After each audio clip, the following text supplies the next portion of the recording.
You've probably seen those videos, foreigners walking around at 2 a.m. in some random Chinese city saying, "Look, no one's bothering me. I can leave my wallet on the table. China is so safe." And honestly, they're not wrong. China does feel incredibly safe today. You can walk down the street with your phone in hand and nobody bats an eye. Even in the big cities like Beijing, Shanghai, Chengdu, you rarely worry about pickpockets, and violent crime is practically unheard of. But here's the question I want to explore today. So in this video, I'll take you through three things. First, why are so many Western vloggers keep showing this sort of safe China content? Second, what the real numbers say, the facts about crime in China. And third, you can forget your phone on a cafe table and come back an hour later to find it still there. But we'll also talk about what that safety costs. Let's get into it. If you spend any time on YouTube or TikTok, Instagram, you've probably seen it. Endless foreigners saying China is the safest country in the world. And you know, I get it. If you're coming from London or another major Western city, it does feel amazing to walk down a city street at midnight with your camera, your phone, your expensive stuff out and not feel tense. There's no one trying to snatch your phone. There aren't any drunk people yelling at you. But these videos have become a genre of their own, and they all follow the same pattern. Nighttime street, neon lights, empty roads, foreigners saying, "See, no one's bothering me." So why do we see so many of them? Partly because it's clickable. It's shocking to some Western viewers. It challenges expectations. They're not lying. They really do feel safe, but they also don't know what came before. So perhaps you're asking yourself, why am I making this video? I see myself, hopefully you guys do as well, as one of those sort of unbiased content creators. I'm neither super pro nor super against. I'm not in this camp or that camp. But why am I making this video now about safety in China? Am I following the trend that everyone else is doing? Well, not exactly.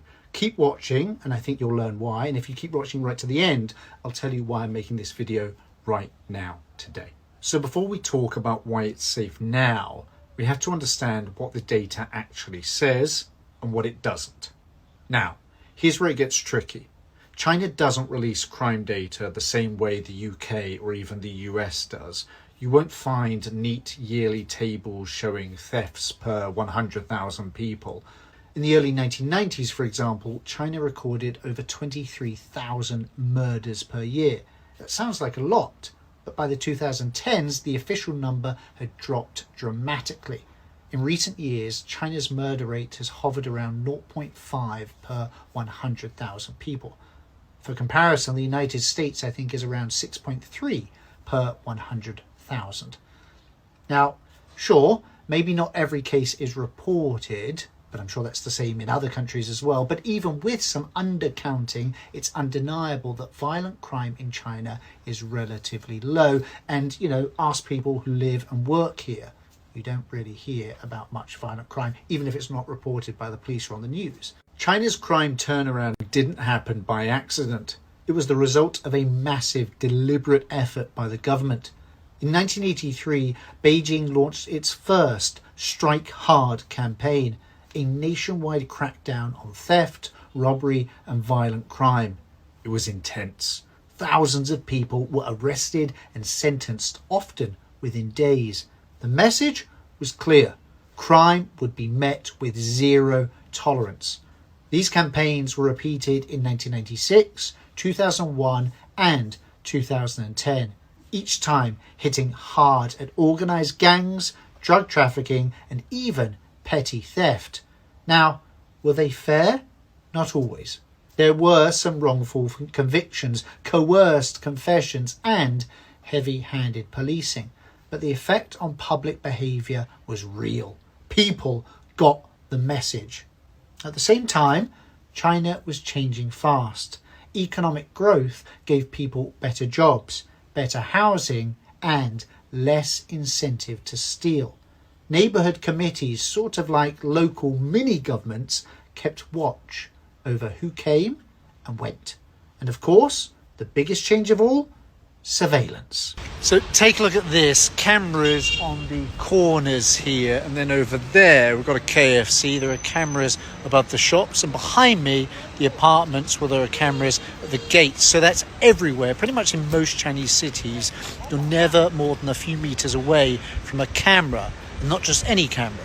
These are high definition facial recognition enabled systems, all feeding to a massive police database. So when people say China is safe, this is a big part of the reason. It's not just that criminals disappeared, it's that they know they'll be caught fast. So yes, China today feels remarkably safe. You can leave your phone in a restaurant, come back half an hour later, and it'll probably still be there. Kids walk home alone after dark, and street vendors leave cash boxes out with no one guarding them. You can see there are lots of restaurants and shops behind me. I've seen a couple of people leave their bag while they go to the toilet and literally come back some 20 minutes later and it's still there. But there is another side to it. You know, that surveillance network that we talked about, and hey, I've just walked over to another camera system here, the same system, there we go, more cameras, monitors everyone all the time. It's a system that doesn't just fight crime, it tracks behaviour. So in a way, China has traded some privacy for a lot of security. For many people here, that's a trade they're willing to make. I've lived in and visited China long enough to say this honestly. I feel safer walking alone at night in China than I do in any other country, any other place, any other city I've ever been to. But I know it wasn't always this way. It took decades of reform, relentless policing, and the rise of a digital surveillance state to reach this point. So when you watch those videos of people saying China is the safest country on earth, they're not wrong, but they're not telling the whole story either. The truth is, China's safety comes from a mix of progress, fear, and control. It's impressive, but it's also complicated, and maybe that's why I find it so fascinating.